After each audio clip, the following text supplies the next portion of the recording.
What's going on YouTube? Ethan Sanders, Sanders TV, here with you today. And on today's video, we're going to be talking about 5 mistakes that every sneakerhead should avoid at all costs. So without further ado, let's get right into it.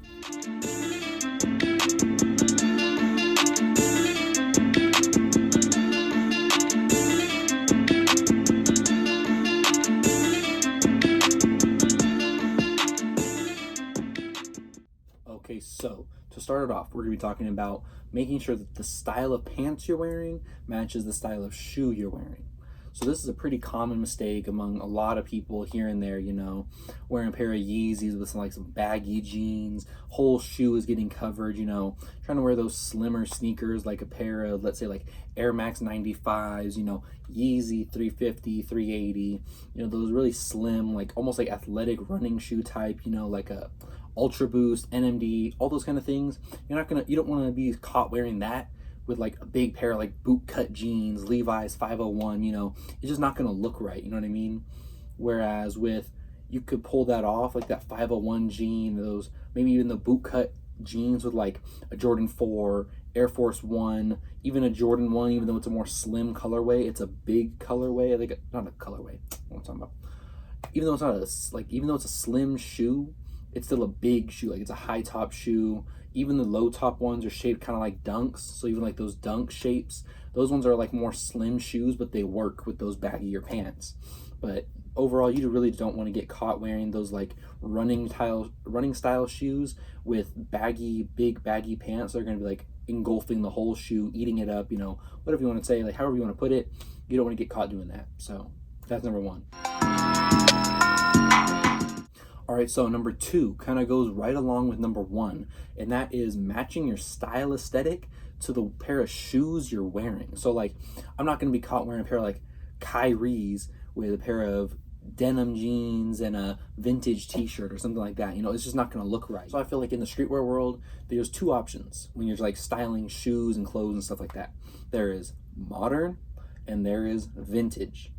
So with those 2 categories, you get modern, looking like futuristic, Yeezy 380, Yeezy 350, stuff like that. But then you're going to get your more like vintage style shoes, you know, your Jordan 1s, Jordan 4s, things along those lines, Air Force 1, Air Max 90. So those ones you're going to be matching with more retro style outfits. You're not going to be wearing these new age looking like Nike Vapor Max with a vintage style outfit. You know, it's just going to be clashing too much and it's not really going to work well together. So with that said, that's rule number 2. On to the next one. All right, number 3. This is a huge rule that so many people in the sneaker and streetwear world break, and that is having a balanced rotation. You cannot be the guy who wears Jordan 11s to prom, to his wedding, to school every single day, to field trip. You can't be that guy who only has like Jordan retros or Yeezys, only Yeezys for every single occasion, you know what I mean? So like it's really important that you have like your casual shoes, your beater shoes, your hyped up shoes, your retro shoes, your runner shoe, your like classy shoes. Like you need to have a good rotation of all these different types of shoes so you're not just caught like in one box. For me, at one point I had 5 pairs of Jordans and that was it. 5 pairs of Jordans and nothing else. I didn't have any beaters, didn't have any casual shoes. Every single day, Jordan retro. That did not work very well at all because there's a lot of outfits that you would want to wear that just don't look right when you're wearing a Jordan 1 or a Jordan 5, 4 every single day.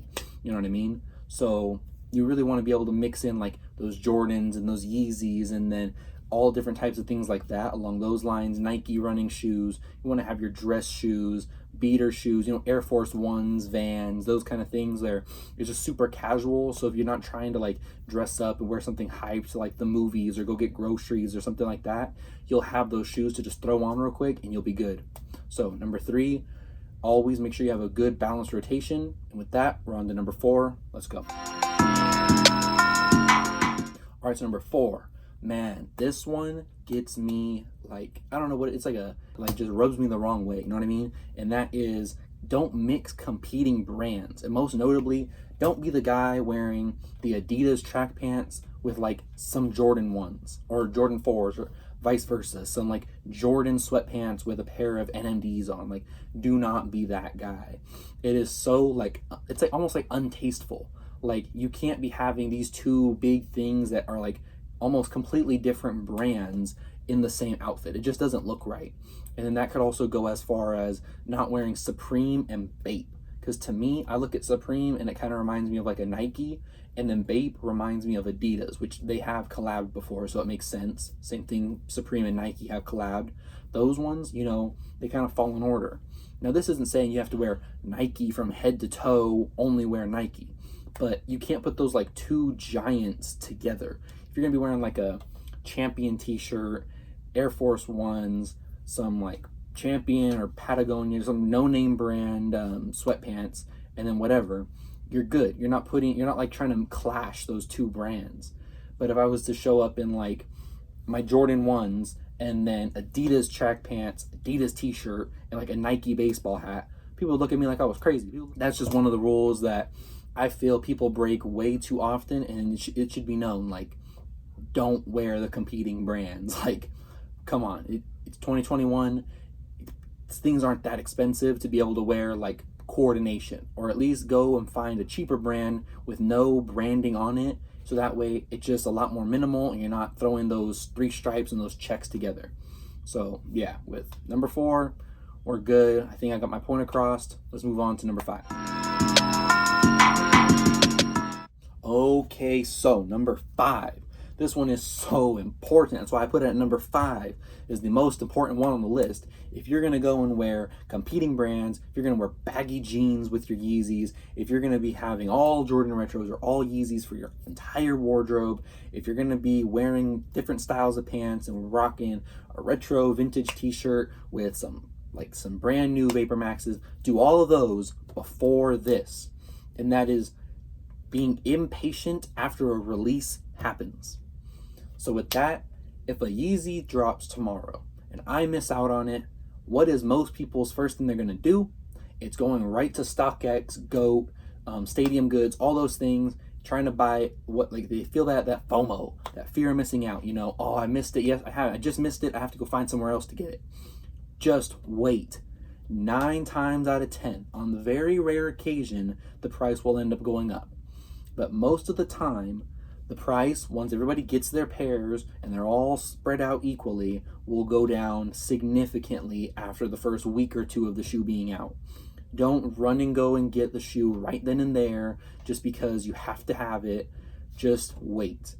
If you're somebody who can't wait that time and you're cool with spending that extra $200-$300, by all means, go for it. For everybody else that wants to save as much money as they possibly can, trust me, give it some time. It's not worth going out there, getting your head cracked open just because you wanted the shoe that day rather than a month later, let's say. Trust me, it's worth the wait. Then there's other shoes where you might wait too long and miss out on it. So it's really just all about knowing when you can tell that it's a pretty good deal or when it's not. Right now, best example I could probably give is like Dunks. If a very GR generic pair of Dunks comes out, the day they come out and like a couple days after, they're probably going to be sitting at like $300 or $400. But most of the time, those GR, like not very well sought after Dunks, over like 2-3 weeks maybe, they're probably going to get down to like $250, right around there. $250, $225, if like depending on your size, stuff like that. If you can wait 2 or 3 weeks, maybe even a month, if that's cool with you, you're going to be getting a way better price than what they were the day of. So those were the 5 rules. I feel like number 5 is the most important one. If this video helped you, please leave a like on the video, drop a comment on what you think the next video should be. And I know in my last video, I said that I was trying to drop every day or every other day, but I've been really busy with like school and trying to sign up for college and stuff like that. So just bear with me. You know, I'm trying to get these videos, like, make sure they're still a good video. I had an entire video recorded, edited, everything, but I just didn't like how like myself was in the video and just like how I was coming off. So I canned it, threw it away, never going back to it. All right. So now moving forward, I don't know exactly what the schedule is going to be for videos, but I'm going to be trying my best to get them out and keep them having good quality. So thank you all for watching the video. If you liked it, once again, leave a like, subscribe. You know, I'm trying to get those subscribers up. It's been at 4 subscribers for like a week now. I know it's a slow process, but help your boy out, feel me? So with that, This is Ethan Sanders on Sanders TV, and I'll see you guys on the next one. Thanks.